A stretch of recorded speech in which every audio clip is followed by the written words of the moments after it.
you very much for, just a second, I've got the recording here. Thanks everyone for inviting me, and it's a pleasure to be here by Zoom. It would be nicer if I was in Stockholm right now, but maybe in a few months. So today, actually, I'm going to talk a bit about my favorite organism, and I did plan to work on chimpanzees when I was about 18, or thinking of what I wanted to do, and had Jane Goodall as my role model, but then I ended up on Little Things. But some of the characteristics are actually similar. So today we're going to talk about sociality in cyanobacteria, and we'll talk a little bit about how it's related in the end to this monkey that you see at the front of the screen.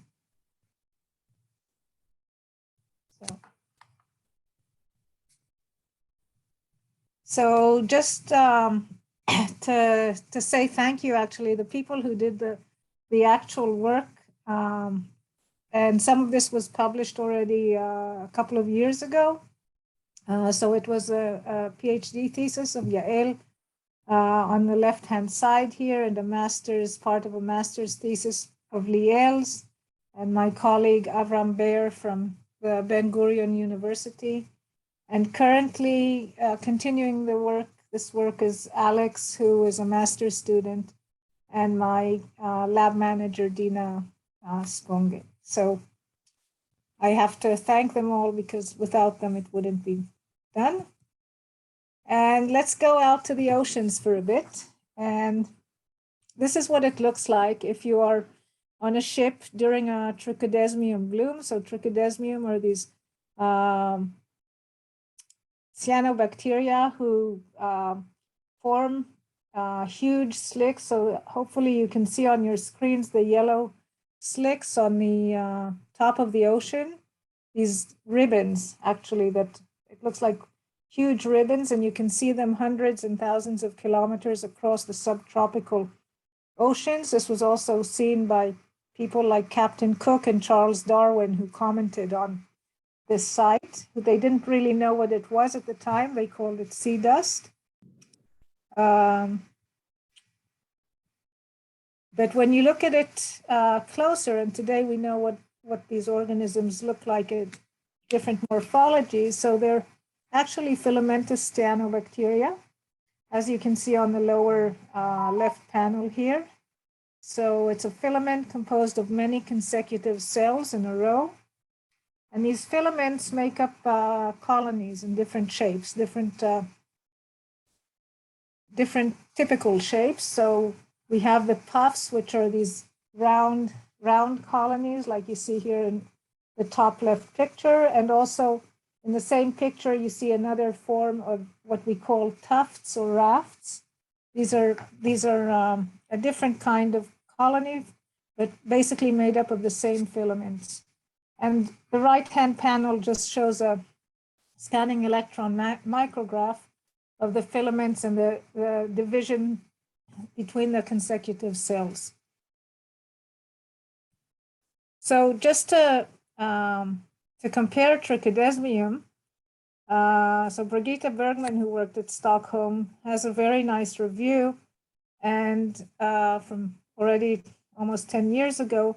But you can just see the cell size and cell volume of trichodesmium, different trichodesmium species, compared to the abundant organisms in the photic layer, Crocosphera and Prochlorococcus. These are small cyanobacteria that are quite abundant. And so you can just get a feeling of how the scale size makes a big difference in the oceans. And this is not even talking about morphology, but just about difference in scale. So there are benefits and costs to everything you do, both for us and for other organisms. And whether you're a unicellular organism or a filament made up of different consecutive cells or if you're colonial, there are benefits and costs to this. So let's look at some of the reasons people thought that are benefits to living in a colony and not as an individual filament. So a long time ago, nitrogen fixation, which is the important metabolic process that these organisms execute. So it was thought to be found only in colonies and in the center of the colonies. And the center of the colonies were thought to basically provide oxygen-reduced zones that will allow for the oxygen-sensitive process of nitrogen fixation to occur. But this today we know is actually not what happens. Filaments can fix nitrogen just as well as colonies. And actually, Mary Eichner in 2017 even published a study using microsensors that shows that filaments rather than colonies will have higher rates of nitrogen fixation. So the colony formation is not necessary to fix nitrogen. Another old hypothesis that was used, or that was brought up already in the 70s of last century, was that the colony formation and the large size to surface area to volume ratio will allow enhanced vertical migration of these organisms. That they're buoyant. They have gas vesicles that keep them buoyant in the water column. So by extending their size, they can actually enhance the vertical migration and go down to areas where nutrients are more abundant and actually gain nutrients that are not found in the surface ocean. Another hypothesis and some older studies, and then a study that a master's student of Ilana Shaked and myself in 2010 showed was that the colony actually helps, enhances iron collection, both the storing of iron, which, as you probably know, can be limiting in many areas of the world's oceans, and especially in areas, some of the areas where trichodesmium inhabits. And so this colony formation helps in both collecting the iron, storing it, and actually reducing it and making it more available for assimilation. And Ilana Shaked's later work also shows the actual mechanism of iron assimilation into trichodesmium.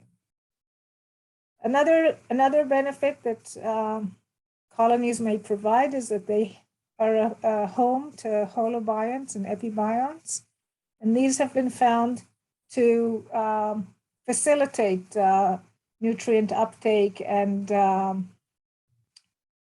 basically extend the nutrient assimilation capacities of trichodesmium in a nutrient-poor ocean. So these are some of the thoughts as to why a colony. But there hasn't been much work looking at what factors drive colony formations. And this was actually one of the things that we wanted to understand. What factors drive colony formation and how? And here you can see in this video, it works. Yeah.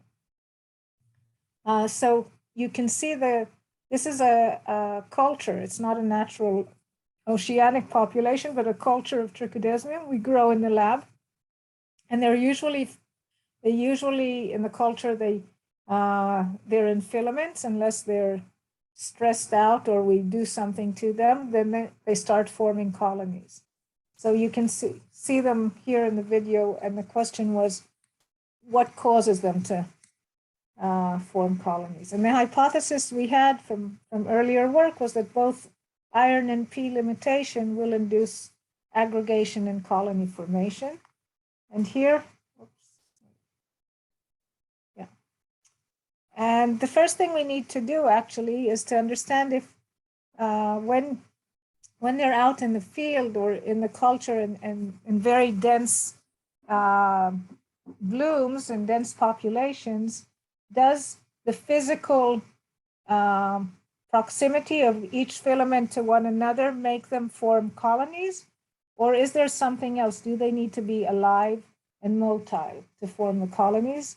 So one of the first things we did was we killed cells in a way that would maintain their shape and form, and put them in different conditions, and saw that basically no colonies were formed when they were dead. They had to be live and they had to be able to move. So they have a gliding motion. You can see here. They're kind of gliding along within the Petri dish. They don't live on agar. You can't grow them on an agar. They have to have liquid media, but they do have this kind of gliding motion as well. So we wanted to see whether when they move, they have different kinds of movement, if they're physiologically happy with nutrient replete conditions, or when we deplete them from nutrients, from P or iron. And obviously we compared them to dead cells. And what we could see was that the motion, the types of motion, they have different types of motion. They go straight, they can rotate, they can have this kind of rotation and a straightforward motion, what we call ballistic and reversal, so that they turn back on themselves. So it's very similar in both nutrient replete and nutrient deplete media, and they don't move when they're dead, obviously. But what happens, there is a big difference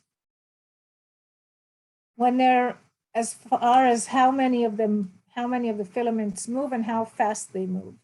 When they're depleted by nutrients, so there's a much higher proportion of moving trichomes, the filaments, than the control in the nutrient replete cultures. Can you see my mouse? Yeah, okay. So they're moving. There's more of them moving when they're depleted, when they're starved or not happy physiologically, and also once they encounter other filaments, if they're starved, there's a larger portion of them that stay attached and remain attached. So if we look at these two plots here, so we have surface density on the x-axis, and we have the proportion attached if encountered, the percent that remain attached if encountered on the left panel, and the proportion that stay coalesced in a group once they attached. So you can see that the dead ones, it makes no difference. They're at the bottom of the graphs. The controls in the replete media, as we increase the surface density of the culture, that is, they're more crowded. So there is a larger percentage that's attached to each other, but it remains at about 10% at high densities. However, if we deplete the iron, what we can see is that and corresponding with surface density, there's an increase of the number of cells, the percentage of the cells that stay attached if they encounter another filament. And also, we have a much higher percentage, about 50% of them, once they meet each other, they will stay together. And that kind of tells us that there is some kind of a method to this. It's not just something that occurs haphazardly or coincidentally. So that's these minus iron cultures that really they come together as iron is depleted and form the colonies. And if we look at just over time, the percentage or the numbers of colonies that form over the days from when we starve the culture. So we've starved the culture on day 0, and we look at the control cultures compared to iron deplete cultures, and you can see that the control cultures are mostly filaments, also in the minus P cultures.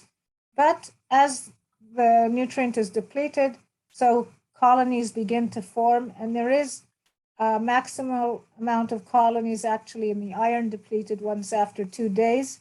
And the P depleted ones, it takes longer to form colonies, and we actually get the maximal amount of colonies forming after about a week, and even longer sometimes compared to the iron depleted ones. Iron is a very critical nutrient to these organisms, and if you starve them from iron for a long time, they will basically collapse quite soon, within 48 hours or 72 hours. So the fact that the colony numbers are going down here is the culture is basically dying after 48 hours if we don't revive it. So what happens if we do revive the culture? So here, after 24 hours of the same kind of experiment, you see where this dotted line is. After 24 hours for the iron depleted culture, and after 5 days of the P depleted cultures, we rescue the cultures and we add nutrients again. And then we look and see what happens to the colony numbers. And basically we see that after we revive the cultures, the colonies start breaking up, and we have less colonies per cell, or less colonies in the culture, in the rescued media, compared to the colonies to the cultures that are depleted. So nutrient limitation enhances colony formation, and if we rescue the cultures, then colonies start breaking down.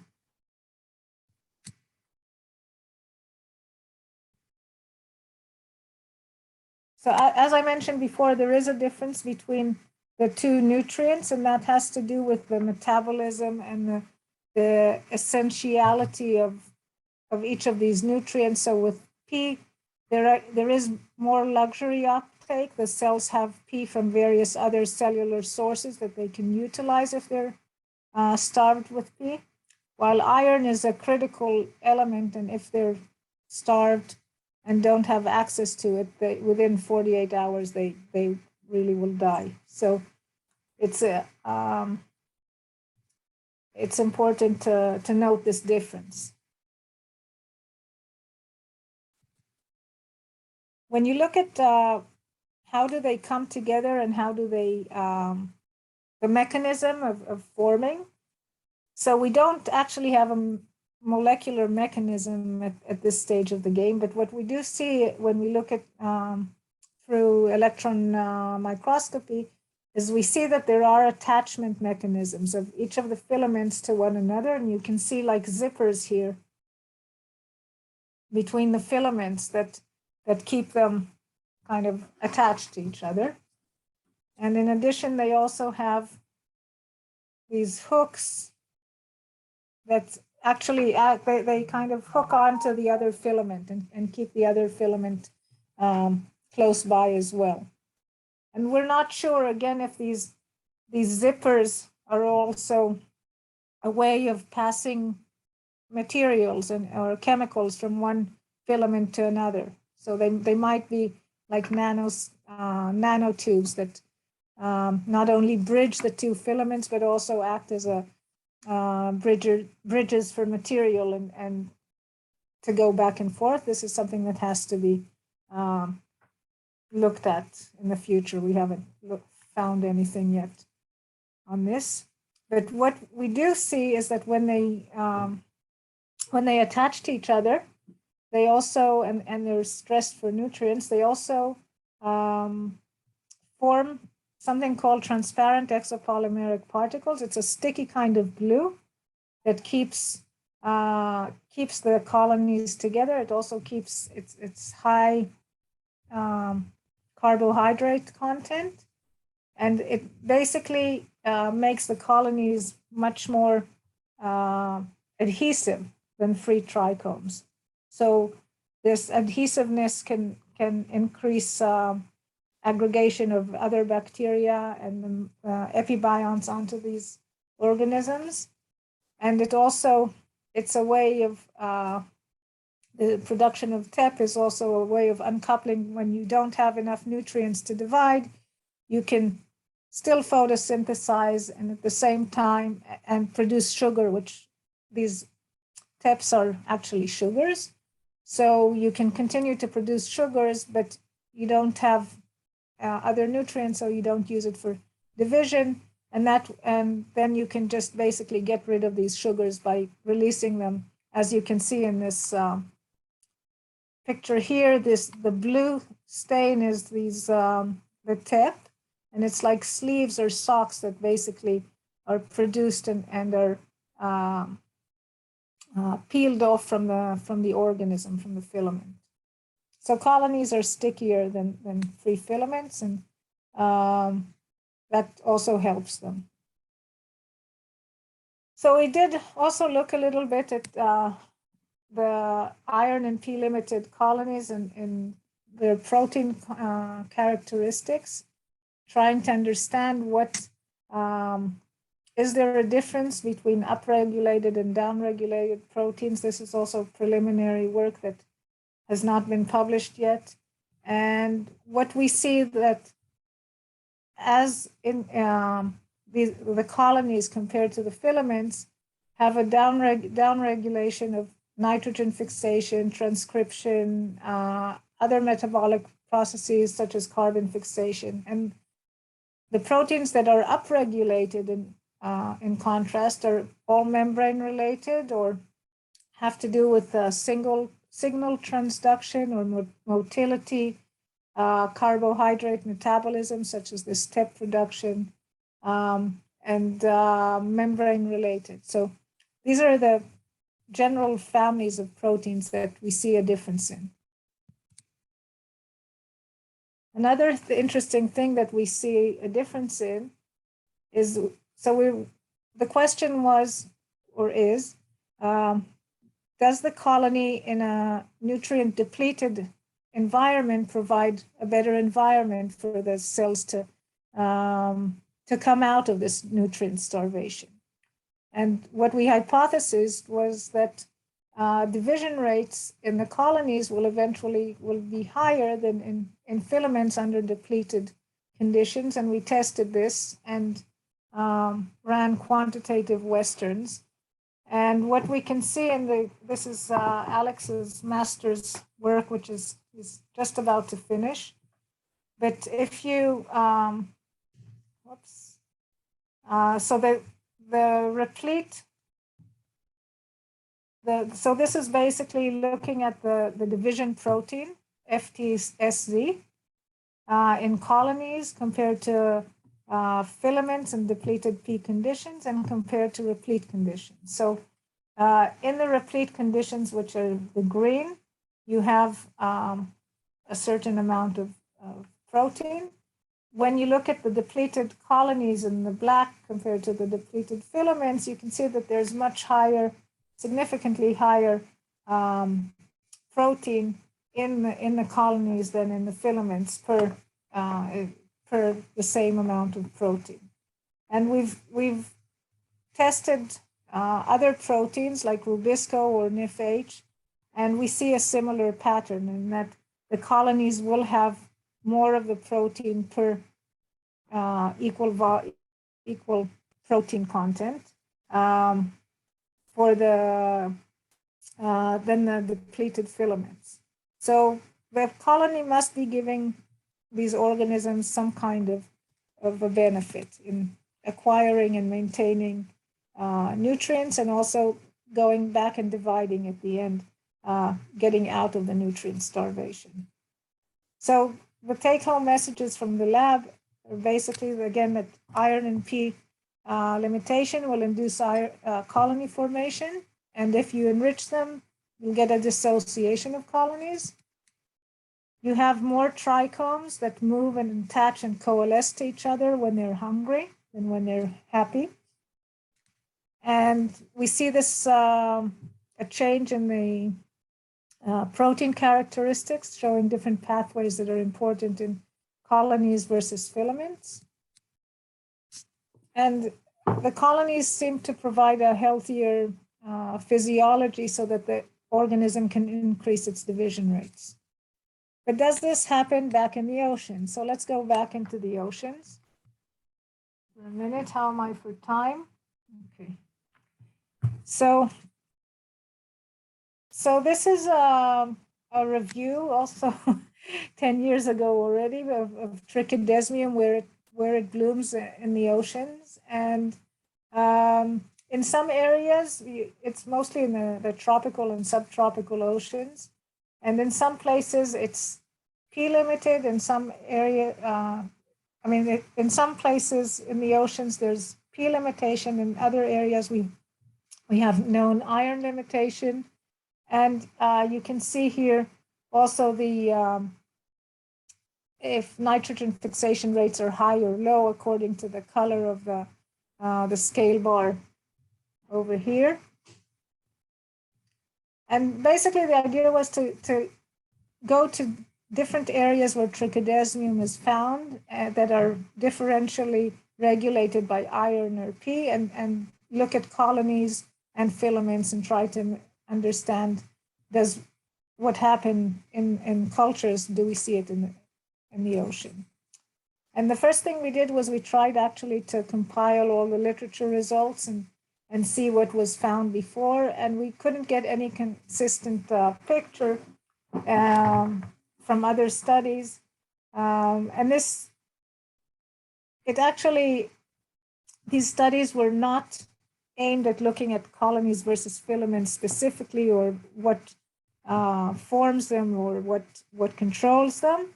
So they're different studies, and just trying to understand if there is some kind of correlation, which we couldn't find. So with that, we had to go and try things out at sea.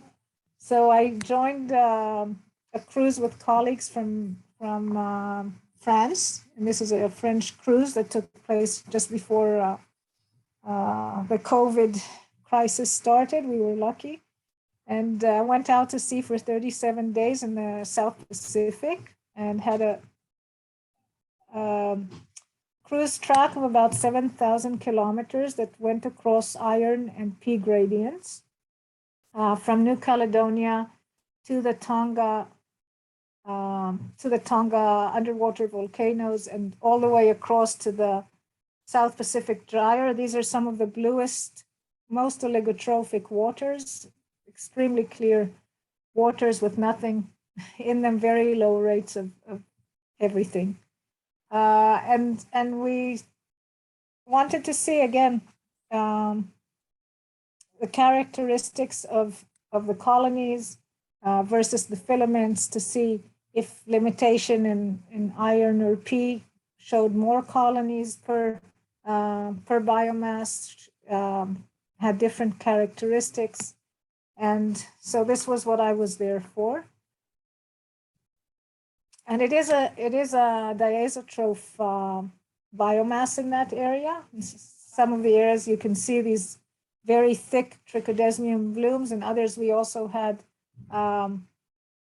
unicellular diazotrophs, and such as the ones here.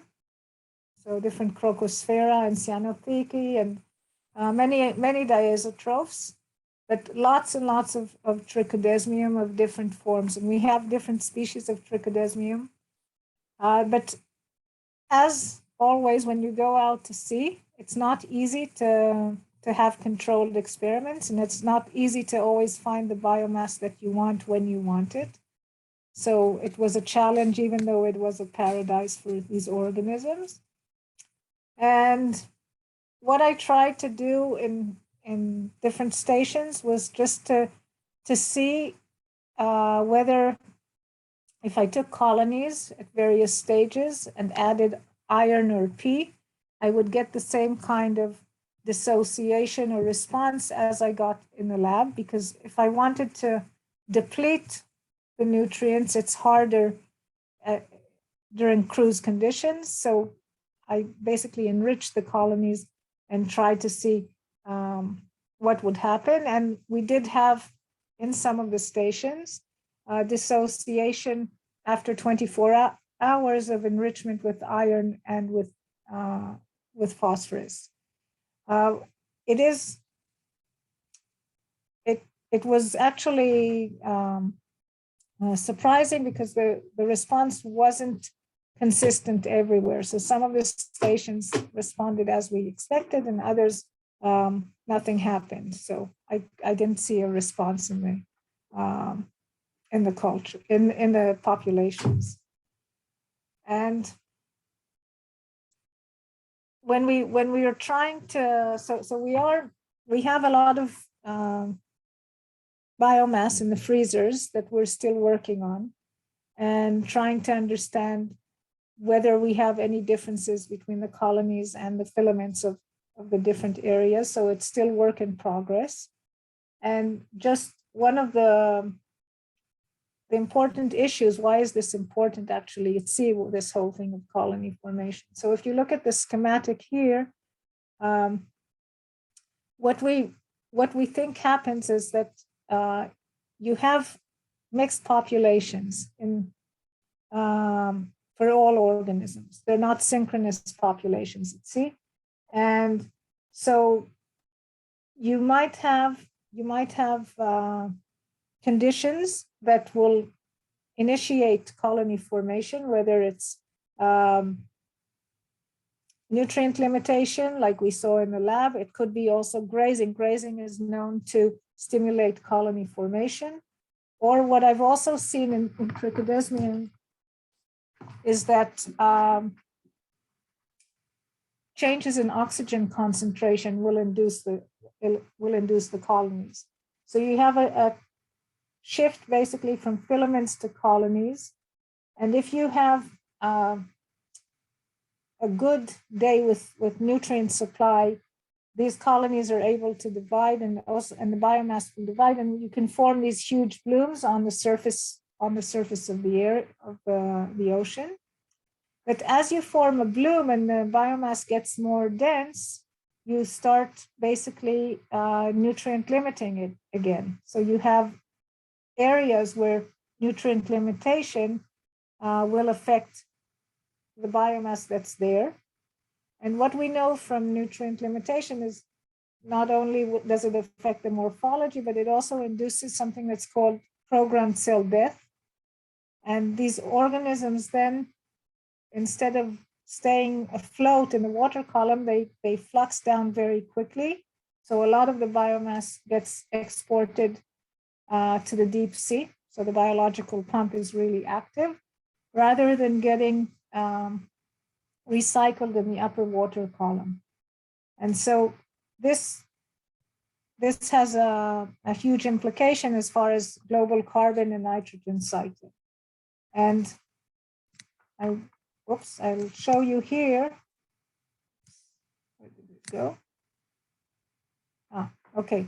So you can see this is from our project from a few years earlier. This is a bloom in New Caledonia, and you can see the biomass of trichodesmium on top of the water column looking from below.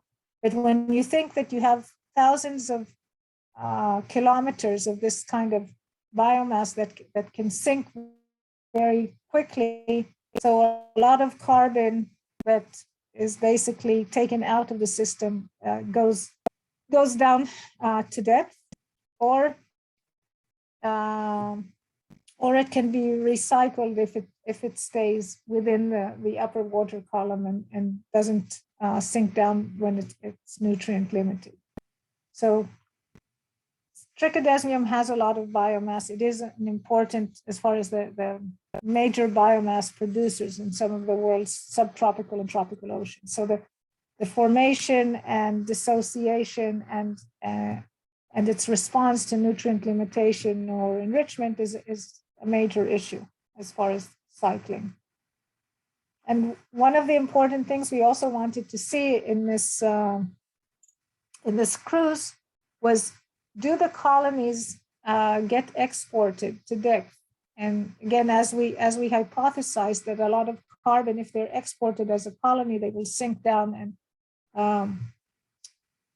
will be unavailable for other organisms to remineralize in the upper water column, and also be a major source or sink of carbon at depth. And here, these are pictures I took during from sediment trap material. We had sediment traps, drifting sediment traps that we sent out, put out to sea for 5 days in different stations at 170 meters, 270 meters, and 1,000 meters. And you can see that not only do we get trichodesmium in the traps, but especially we get trichodesmium colonies, and not just plain filaments that are basically exported all the way down to 1,000 meters. And what we have at 270 meters are actually other diazotrophs that are wrapped in these jelly-like sheaths, and they're also heavy, and they can also sink down to the through the sediment traps. So yes, diazotrophs are exported out of the upper water column, unlike what some people said over the years.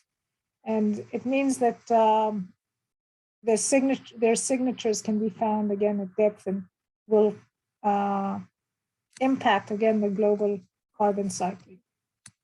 I think we're almost done. So just this is a satellite view of trichodesmium blooms from a long time ago, and you can see again the amount of, if you think of the amount of biomass these things have, and the implications to primary production and to export, it's a large chunk. And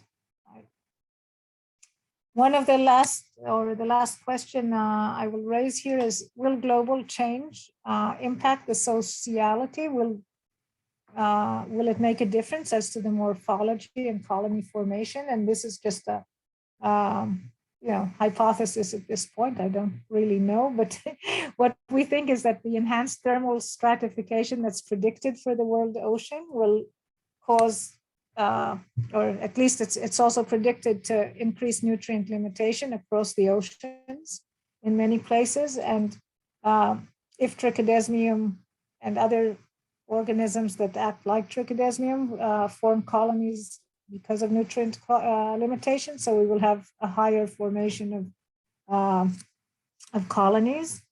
Another predicted trend is that we'll have increased dust events on the surface of the ocean. So trichodesmium, by forming colonies, again, can increase its acquisition and assimilation of iron and P from dust events.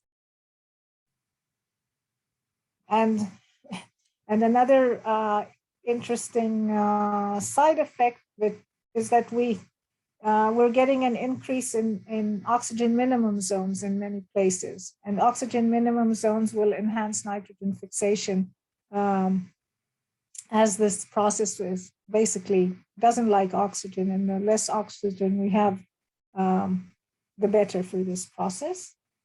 So all of this we think will help increase the biomass of trichodesmium and the formation of colonies. On the one hand, we will have increased competition for nutrients and because of the limitation, and we'll have more colony formation. So again, a hypothesis for the future. And nutrient availability, if we look at it on a more general case and not just trichodesmium. So if you look, trichodesmium is over 2 billion years old. And in the case of trichodesmium, we see limited nutrients stimulating sociality and coming together of filaments to work together and better and get more nutrients. But you can also see the advantages of obtaining foods in groups in other organisms. So whether it's chimpanzees or people. So if you're planting a field by yourself, it's much harder to plant it and get the food by yourself. Or if you're a group, or the apes getting ants from together there, or people working together in different places. So group interactions enhance food acquisition in many organisms, including humans. But also eventually, as in trichodesmium blooms, or the increasing human population. So when we have extremely high density or of biomass that's uncoupled from the food sources, it will bring about nutrient limitations and lead to increased rates of mortality or nutrient limitation and increased mortality, hunger, and disease. So, we talked mostly about trichodesmium, but you can basically take this and move it right across many of the populations, and I think see a similar conclusion there. And I think that's all I want to say, and thank you very much, and open to whatever questions you have.